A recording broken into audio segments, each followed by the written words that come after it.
as violence has come to a halt in Ferguson, Missouri. Another protest and a memorial service for slain 18-year-old Michael Brown took place tonight. Here is a live picture at Ferguson right now. Brown was unarmed and shot by Officer Darren Wilson on August 9th, sparking violence and protesters to storm the streets in the St. Louis suburb. National Guard troops called in Monday are now clearing out following 2 straight nights of peaceful protests. CBS 2 News reporter Marissa Scott shares one mom's story on how she is trying to save her kids' innocence throughout the violence there. Marissa? Scott, just imagine being a mom, trying to protect your family during a time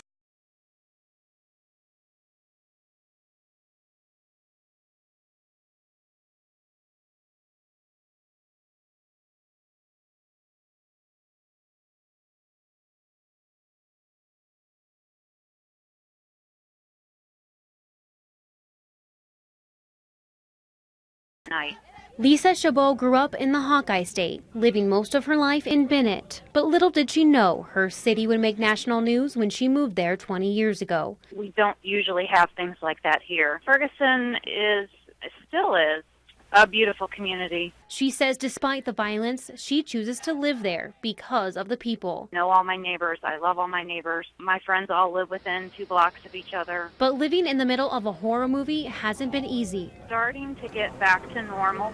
The first few days were very scary. My street was actually targeted on Facebook the second night, and that was incredibly frightening.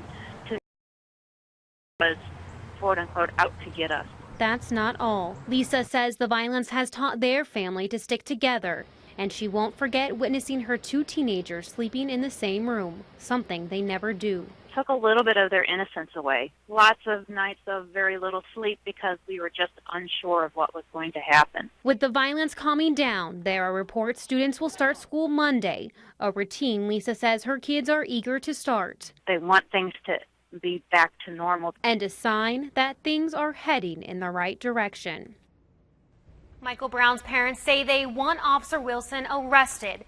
Brown's body will be laid to rest on Monday. Marissa Scott, CBS 2 News, 10 at 10.